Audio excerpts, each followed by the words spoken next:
Okay. Great.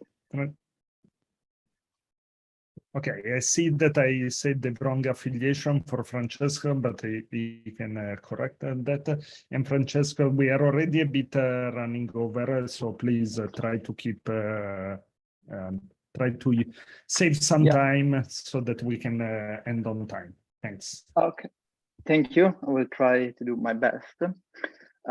So that's a talk about relational reasoning for higher order sequential languages, as clearly stated in the title. Although I will actually focus on just one kind of program relations, namely program equivalence. And the reason why I decided to do that, well, there are actually two reasons. And the first one is that program equivalence is an interesting notion of program relations. You can model with program equivalence several interesting semantic behaviors that goes from sequentiality to many forms of terminations, both pure and effectful, and also some properties that are maybe not so traditional in the context of higher order languages, such as those linked to differential privacy and non-interference. And the second reason is that program equivalence beautifully shows the advantages of relational reasoning in an operational setting. And now I'm going to spend a couple of minutes to stress this point and to explain this point, because this is somehow the underlying theme of my talk. So when it comes to define program equivalence, we all know that there are many ways, many schools of thought, many approaches. And among those, two of the main ones are for sure the notational and the operational approaches. So we all know what I'm referring to, so I will not spend time on that. Let me just quickly recall the pillars somehow of operational methods, because these are the ones that I'm going to focus in this talk. So in operational methods, we don't give mathematical meaning to programs, but instead treat programs for what they are, so to say, namely syntactic objects with their computational dynamics. And this gives us some advantages. In particular, we don't have the mathematical overhead of typical of the notational methods, and the math usually is kind of elementary in operational reasoning, such as induction, co-induction, and similar things. And we also have some flexibility in the sense that we can apply these techniques to several languages. But this is also a problem in a way, because the fact that we have these elementary mathematics make proofs kind of heavily syntactic and also difficult to master and to understand. And the flexibility is oftentimes seen as a lack of generality and modularity. And for that reason, some researchers in semantics believe operational methods to be a kind of mosaic of specific, heavily syntactic techniques, which are difficult to use, difficult to master, and that lack modularity and completionality. And that for sure is true. I mean, the impression is that one. That the main thesis that I follow in my research and that I'm going to use somehow in this talk is that this is not necessarily the case, that operational methods can be as modular and compositional as the notational ones. But to achieve that goal, we have to use the right math or the right paradigm, if you want, which cannot be the one that works so well for the notational methods.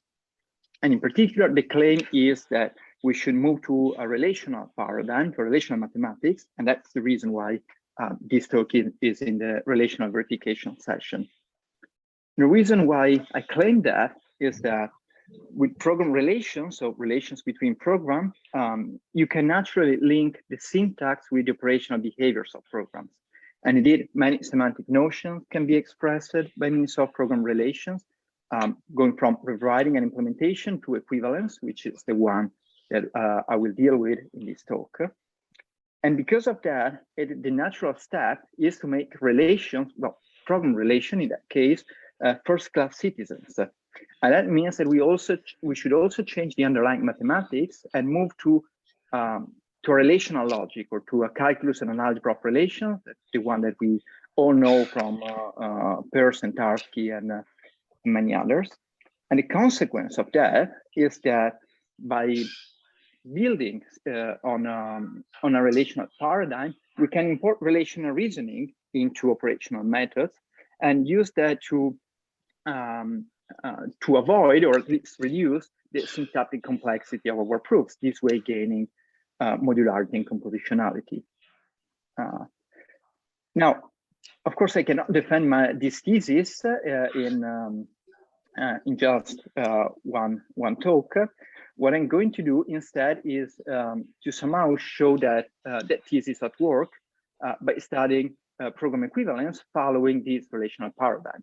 And in particular, what I'm going to do is to present you some notions of program equivalence, in particular applicative by similarity, although I could have chosen many other ones, for sequential higher order languages, which roughly for this talk means call by value lambda calculus extended with algebraic effects and co-effects, so to witness somehow the robustness of this approach, and of course following part of the relational paradigm, and part of because I mean following the paradigm completely would require first a kind of course in relational methods, which I guess it's not doable, obviously. All right, so let us begin. Starting with pure program equivalence, which will soon become effective program equivalence. So the playground for this talk is call by value and type lambda calculus. So I choose this calculus to somehow maintain the syntactic details as contained as possible, but you can also choose a type calculus if you like. It doesn't really matter. Which we endow with an operational semantics. Now, there are many choices that one could do, small step, big step, and many others. So the choice that we do, which is, of course, which is a good one, which gives some advantages for the purpose of this talk, is an evaluation semantics in the style which is sometimes called monadic evaluation semantics. And that means that we define an evaluation function that maps programs, so closed terms, to partial values, so namely to either a value, witnessing that computation succeed and produce the value, or to the bottom element, this way witnessing divergence. And because this collection of partial values naturally carry an omega CCPO structure, we can define evaluation semantics as a fixed point construction, in particular as the least function that satisfies this equation, which are very standard ones. In particular, for instance, when it comes to evaluate the sequencing, we evaluate the first term. If it diverges, that the whole program diverges. Otherwise, it returns the value. So we pass the value to the continuation and then continue with evaluation. So kind of standard. We can actually exploit why it is called a monadic semantics, so giving a more modular analysis of that by noticing that this collection of partial values carries a monad structure, and in particular using the so-called maybe or partiality monad, and that the definition of the evaluation semantics really uses just the unit of the monad and the bind of the monad or the classical extensions of the monad to define sequencing. Just notice that in light of effectful extensions of the calculus, that here we are actually not using anything specific to the partiality monad. Whenever we have a monad which induces an omega CCPO structure, the collection of values, we can define an evaluation semantics for that monad. All right, so enough with the framework. Now let us move to the main topic of the talk, term relations, which are the main object of study, and in particular program equivalence. So term relation is just a binary relation that relates programs with the same pre-variables. Okay, so it's the natural generalization, the natural extension of the notion of a binary relations to programs with pre-variables.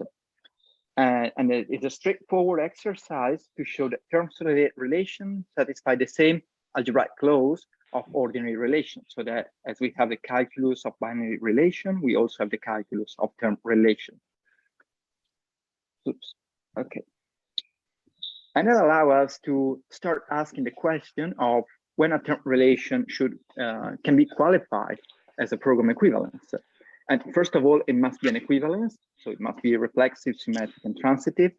It must be computationally adequate, okay, which here just means that related programs have the same convergence behavior, although you can choose other adequacy properties. This is just to relate relation equivalence with what happens when you with evaluation semantics of the programs.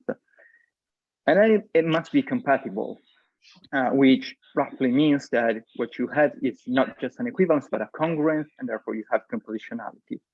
Now, how do we define compatibility? Well, if you look at papers, standard definition is that relation is compatible if related programs remain so if you put them inside a context.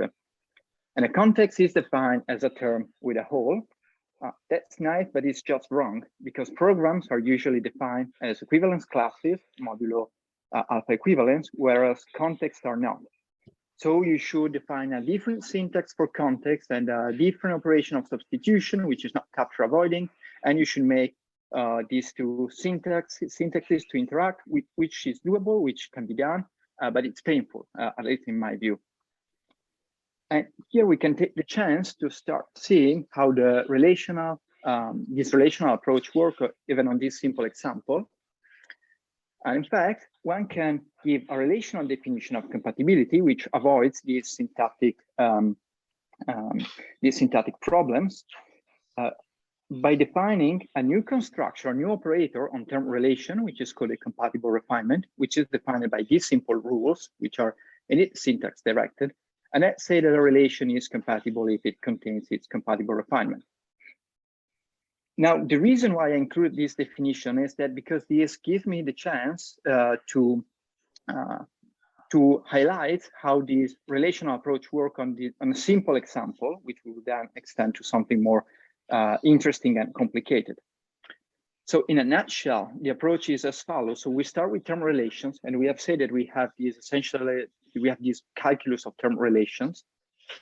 Then the first step is to extend that calculus with new operators, which are defined indeed relying on the syntax of the calculus. So here, the point of this approach is not to avoid syntax, but to reduce and to handle the syntactic complexity by means of relational and algebraic reasoning. So we define operator relying on the syntax of the calculus, such as the compatible refinement operator or substitution operator or whatever. Then we prove algebraic laws for these new operators. So for instance, we can prove that compatible refinement is monotone. And again, here we have syntactic reasoning, of course, but these rules should be simple enough that handling syntax is not too complicated.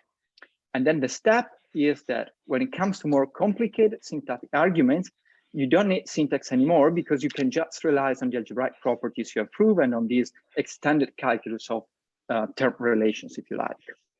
So that's the core of this idea of this methodology. All right, now enough with the methodology. Let us now move to actual program equivalence. There are many notions of program equivalence: contextual equivalence, logical relations, and many others. Here I focus on applicative bisimilarity, which is originally due to Abramsky, and it can be expressed at an intuitive level with kind of simple reasoning. So programs at the end of the day evaluate two lambda abstractions. And lambda abstractions are just functions that take a value and produce a new term by means of substitutions.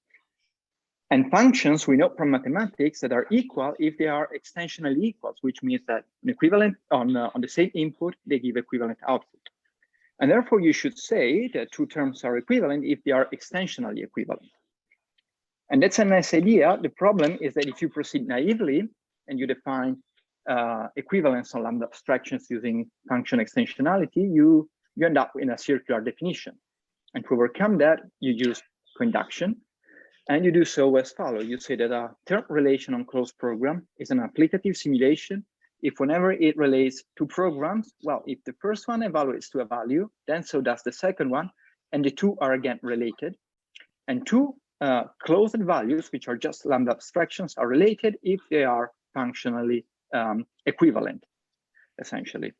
You then define applicative bisimilarity as the union of all the applicative simulation and applicative bisimilarity as the largest symmetric applicative simulation.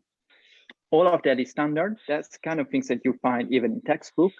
What we are going to do now is to try to analyze this definition with a kind of relational microscope, and to make that and to translate that into the language of of term relations and see what we can gain from that. So the first step, again, it's something commonly defined in the literature, is to exploit the co-inductive nature of that definition. And you do so by picking the defining clauses of an applicative simulation and transforming that into an operator, which I called box here, on term relation. So you define this boxed term relation really by using the defining clauses of an applicative simulation. This operator is monotone, and you define applicative simulation, and you say that a relation is an applicative simulation if it is contained in its boxed extension, so to say. And because of monotonicity, you can define applicative similarity as the greatest fixed point of that operator. You can do the same with applicative by simulation. You just need to make these operators slightly more complicated, so to ensure symmetry, but conceptually, there is nothing different. All right, so are we done? Well, no. This is, of course, more relational in a way than the previous definition, in the sense that you are playing a bit with relational construction, but still there is something that does not sound quite relational. And in particular, if we take a closer look at the defining clause of an applicative simulation on terms, well, then we see that there is some general pattern there that is going on. And in particular, if you look at the lax commutative diagram on the left of the screen, you see that the situation is as follows. So you have a relation on terms. Okay, then you have this map, this evaluation map that sends terms to partial values. And then what you ask in the end is that these partial values are related by a suitable extension of the relation to the partiality monad, so to partial value. And the suitable extension is exactly the one that is given by an applicative simulation. Now, all of that has nothing specific, neither to partial value or the partiality monad, nor to the fact that we are using terms of values and evaluation. It is a pattern of the general relational extension, which can be given for any set monad, in which we start with a relation, binary relation to elements. We have two maps that sends element to monadic elements, and we require such elements to be related by a suitable extension of a relation to the monad. And the advantage of this point of view is that there is a lot of literature on the general theory of these extensions, which goes under the name of a relator or lax extensions. In particular, we call them relator and say that a relator for a monad is a construction that picks binary relation and extend those relations to monadic elements in such a way that some algebraic laws are satisfied. Now, I don't want to go into the details of those laws, but just to stress that what we are doing is, well, we have started from something operational, an operational definition of applicative simulation, and we are now decomposing it using the language of relation and hinting at some algebraic properties of these relations, which are in which there is no syntax at all. These are not specific to the language considered. And now, of course, well, the lifting that we have seen, the extension that we have seen for the partiality monad form a relator, and we can now rephrase our definition of the boxed operator and therefore of an applicative simulation, stating that two terms are related by the box if, whenever we evaluate them, they are related by the relator, so to say. And here comes our main theorem, which states that, well, not our main theorem, but a well-known theorem that says that applicative by similarity is an equivalence compatible and adequate term relation. Now, the novelty here is not in the theorem, but in the proof, because the proof is done, as usual, relying on House method, which is a relational technique that that is kind of a classic tools in when you deal with applicative by simulation. But the nice things of the proof is that, well, by defining things using this relational vocabulary and this technology, if you like, we see that the operational part of the proof uses the algebraic laws of relators only. So there is nothing specific of the actual definition of the relator gamma, but only of its algebraic properties. And the same also, of course, for the evaluation semantics, which means that all of that scales to any monad T and any relator gamma for the monad T. And that in particular means that if we pick as a monad T, one for modeling some notions of computational effects, such as power set monad, let's say for non-determinism, or the subdistribution monad for probabilistic non-determinism. And we choose a relator for that monad, such as the relator given Larsen skew by similarity.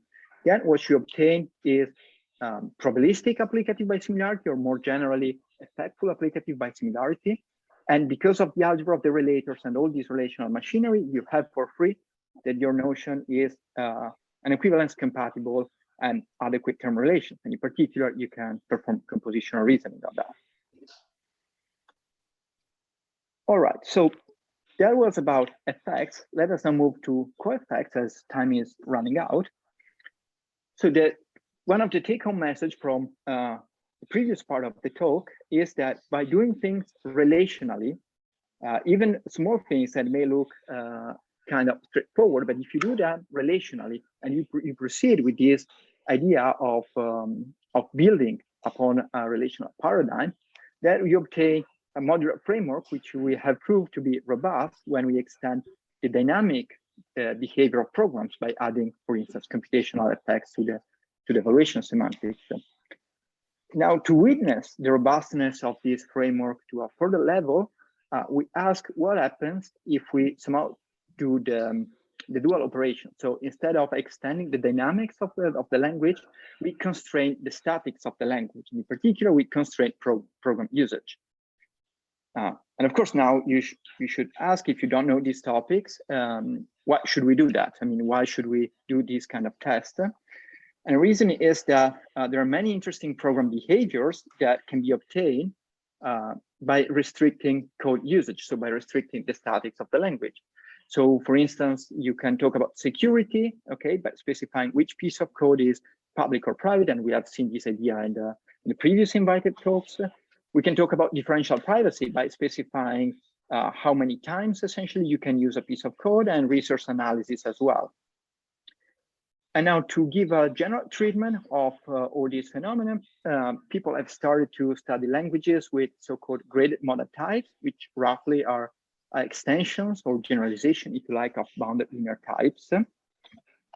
Here, I will do something slightly different because I would like to stay as consistent as possible with the previous part of the talk. So instead of using graded model types, I will just use an untyped lambda calculus. Although I have to say that the result that I'm going to present you has been proved for language with graded model types. So if you see something strange in the calculus, well, it may happen because I just designed this calculus specifically for this talk. So what do we do? Well, the idea is that we just refine an type linear lambda calculus, adding grades or resources that instead of just saying that a piece of code is linear or it's not, it gives some finer information on how that piece of code can be used. And the standard approach to do that is to fix a resource algebra, which for now we can think to it as a kind of a numerical algebra or an algebra of security levels, if you like, which, well, roughly can be said to be a pre-ordered semi-ring. There are many definitions in the literature, but they pretty much all agree that it's a kind of pre-ordered semi-ring. Now, if you're not familiar with that, it does not really matter. So this is not the point of the talk.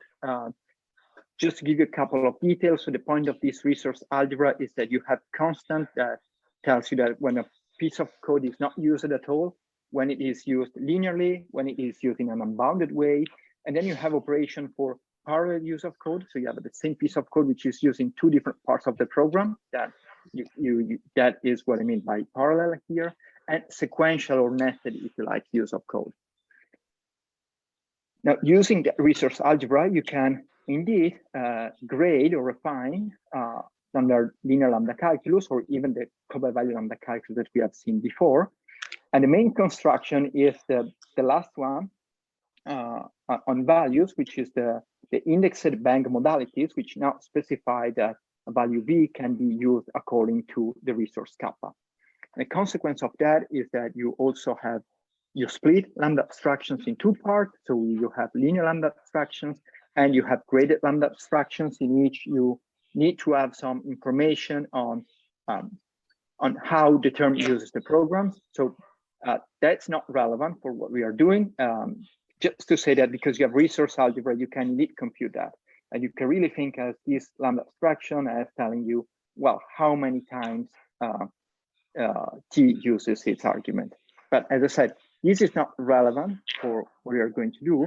The point here to stress is that we are really constraining the way in which we can write programs. So, and then we start to see the nice things is that namely that even if we are constraining the way in which we can write programs, we don't see that in the evaluation semantics essentially. So the definition of the evaluation semantics, which is again in monadic style, is essentially the same one that we have seen in the first part of the talk. So the one in which we don't have grades, we don't have linearity, we don't have anything of all this stuff. And that show us that operational semantics is resource agnostic. And why is that interesting? Well, because I've motivated this question of asking whether our techniques are robust with respect of constraint in the statics of a programming language, because I said that people have realized that there are some interesting program behaviors, which are code co-effective behaviors, which turn out to be linked with restricted code usage. And now the question is, okay, if we have restricted our syntax, and if we cannot see them in the evaluation semantics, in the operational semantics, how do we link restricted code usage with these co-effective program behaviors? And the answer is, of course, if you're here, program relations and program equivalence in particular.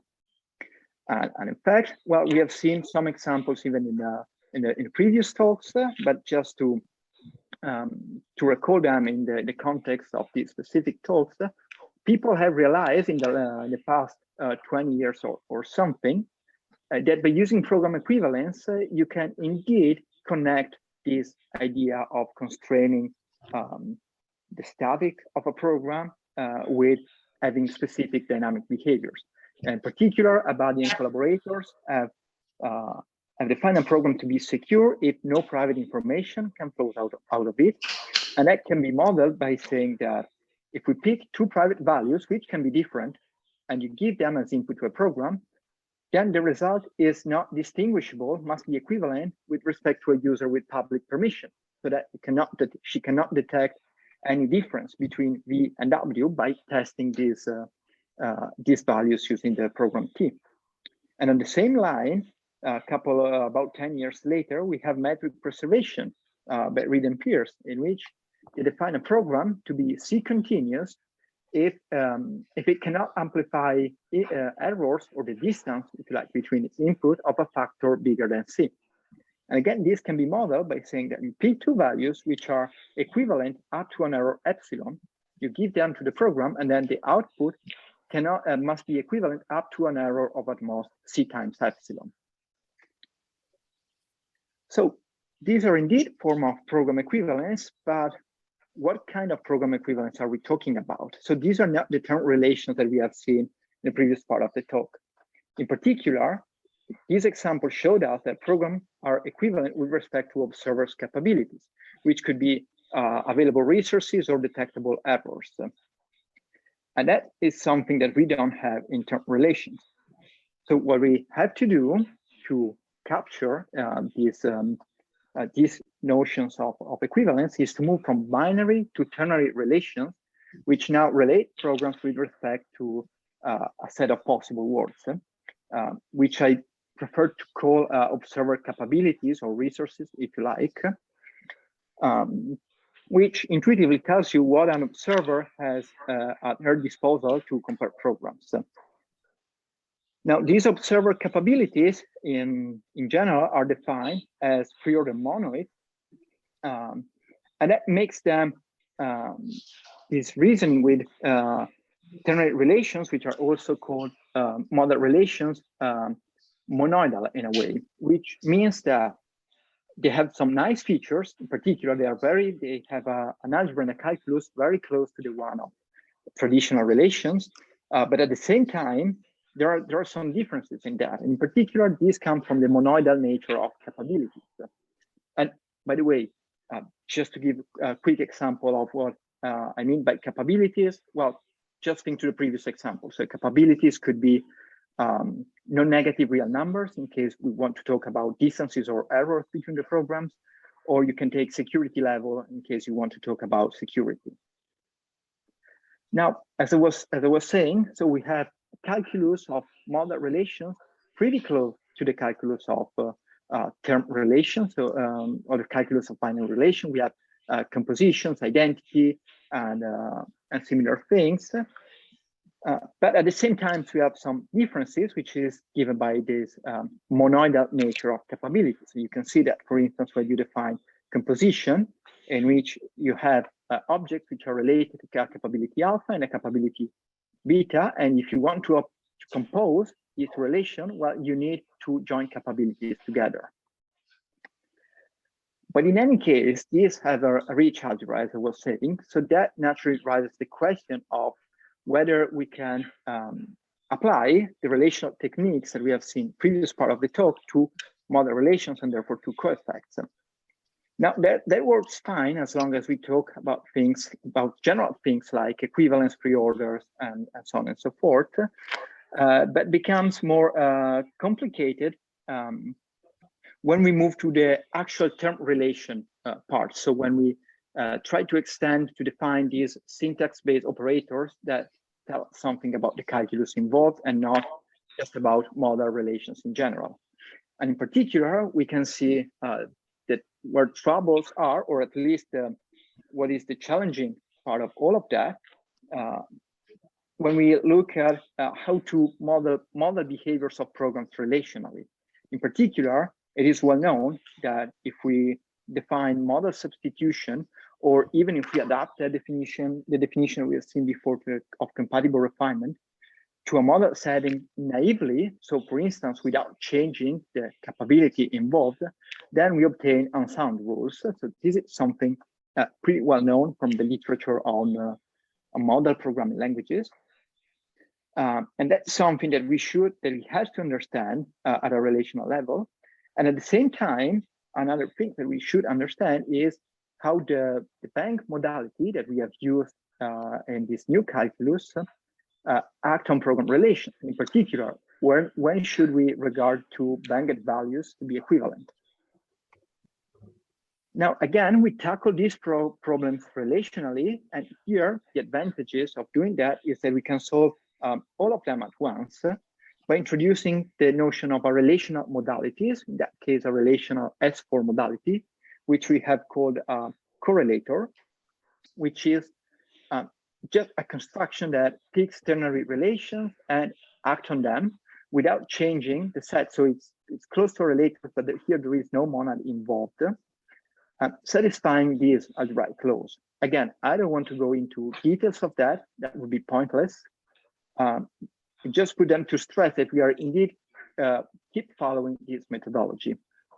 Now, to give you some intuition of what is a correlator and what these algebraic properties are axiomatizing, let me first show an example.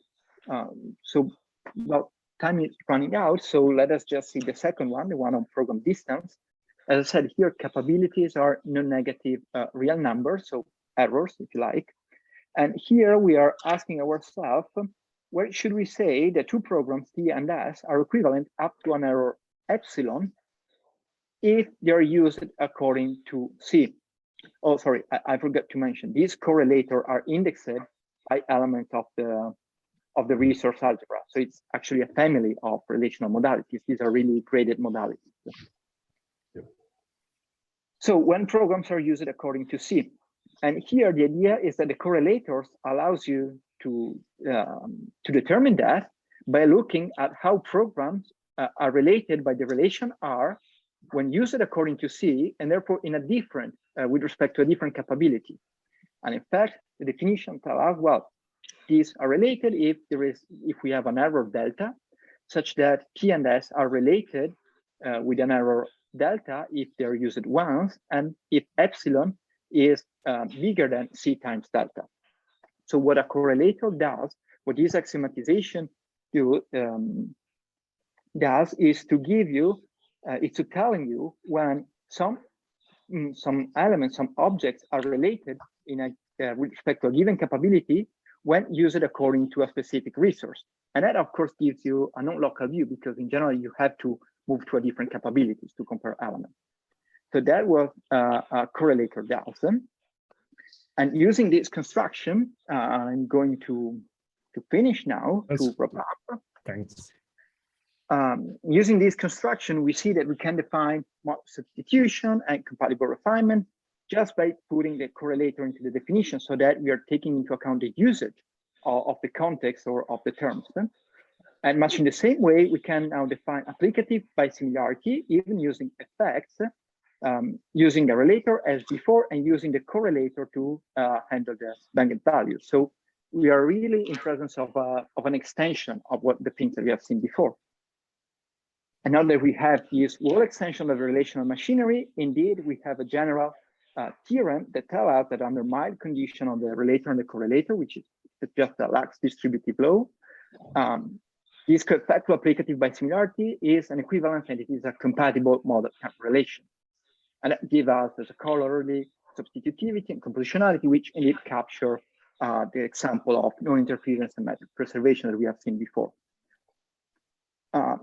Okay, so time has gone, so I think I will skip the conclusion and instead take questions if there are. I'm sorry for the delay.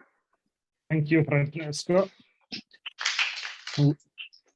We started a little late, so we still have time for one question. So maybe I can ask a question. Can you hear me? Sure. Or, okay. Yes, we I can can hear you. Okay, so thank you for your talk. I really enjoyed it. I think there are many interesting ideas. So, I mean, one way I like to relate terms to relations is to use like double categories, because you can have, you know, like horizontal maps are relations and vertical maps are terms. And so I was wondering, you know, how much you can formulate in that language. I mean, have you tried that?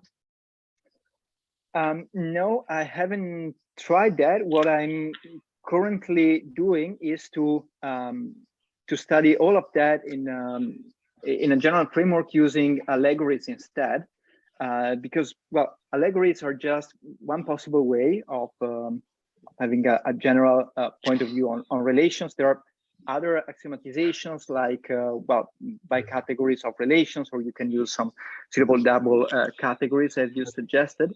Yeah. I mean, if you go to your slide 7, I think, or 8, I mean, a little bit later, or maybe a bit later, you have a diagram. Yes, this one. Yes, this is typically what you would get with, you know, the square you draw would be a square of a double category. That's why I asked the question. Yeah. Yes, you're absolutely right. So I think one can do something. I don't know how much one can go with in that path. I haven't tried that because as I said, I prefer to use the language of allegories, because I really want to think relationally and not in other ways. But it's interesting. I mean, well, I don't know if it's interesting, but at least historically relevant, that the notion of relators have been introduced independently in the context of allegories with this definition, but also in the context of double categories, looking at these sort of diagrams. And people usually refer to lax extensions of, which is an abbreviation for lax extension for the monad, and blah, blah, blah. But a lot of literature on these things and a lot of ideas that actually that I use, I took those from literature on double categories. So I think that something interesting could be said using just that language. So I have another question, but maybe offline we can. I don't want to. Great. Thanks. Okay. Thanks for the question and the answer. And I think we should wrap up now, since we are already late. I want to thank all the speakers from this session. They gave us a different perspective on relational reasoning. So thanks Dave, Hiroshi, and Francesco. I saw that they had to run, but just a final clap of hands for all of them. Yeah. Great, thanks a lot. Thank you. I think we'll resume at the regular time, I think, which is at the top of the hour, I think. Yep. Bon appétit. So, are we going to eat also? I mean, Je reste jusqu'à tout à l'heure. On va aller au frais. On peut Ah voir. d'accord, donc toi, tu seras là jusqu'à... D'accord. Je laisse pas tout ça. Les prochains speakers, ils sont ici ou pas? Visiblement, ils sont pas là dans la pièce, mais normalement, il y a